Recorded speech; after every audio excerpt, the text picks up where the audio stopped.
people are wondering if they should go with a coil shock, if they would like a coil shock, or if they should stick with air. There really are only two things that separate these two.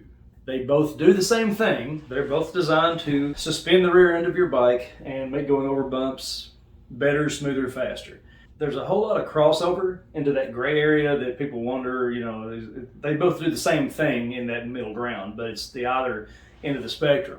And what those things are is, if you're a person who wants to pop and play, jumps a lot, maybe your trails are a little bit smoother, but maybe they're not, but you like to pop off of trail features and you like to jump your bike. And that kind of sums up how you prioritize your type of riding.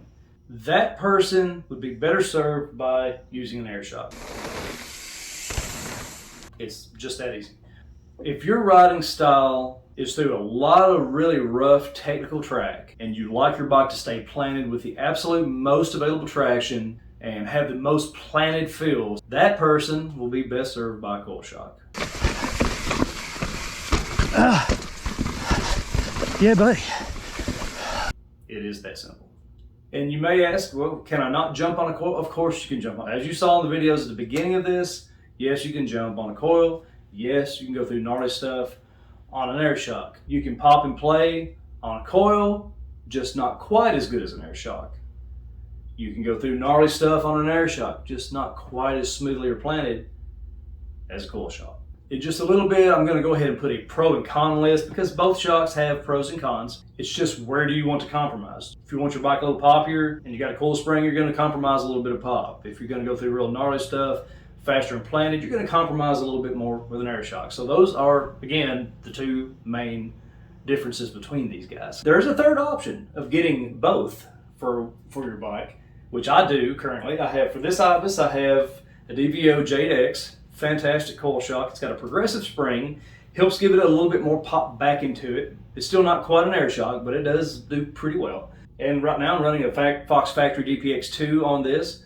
Makes it poppier, it ramps up a little bit more. I can change it, customize it easier. Again, the pro and con list will be in just a few moments. So you can have a coil shock, you can have an air shock on your bike, swap them out at will. Then you can have the best of both worlds, which is what I do. This is a lot cheaper than a second bike, I'm pretty sure. In most cases, this is going to be a cheaper option and much easier just to swap in and out. It's real simple to just take the hardware, buy new hardware, install it into the new shock, and when you need it, you just pull the one shock off, install the other one, and then you go take that to the trail or trails that you want. You can even pack the other shock along with you and trade it out in just a very few minutes. I want to tell you that I really appreciate you guys watching. If you liked the video and found it helpful, which I hope that it did, give the video a thumbs up. It helps a whole lot. Hit the subscribe button and leave me a comment below.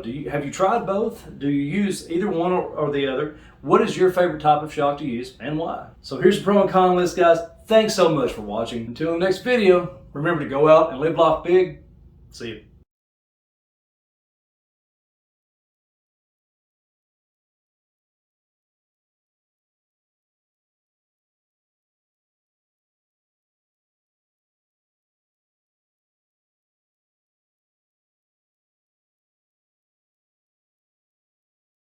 One quick thing, I have affiliate links to the products and the things that I use in the description below. It's to Jensen USA and Kitsbow Cycling Apparel.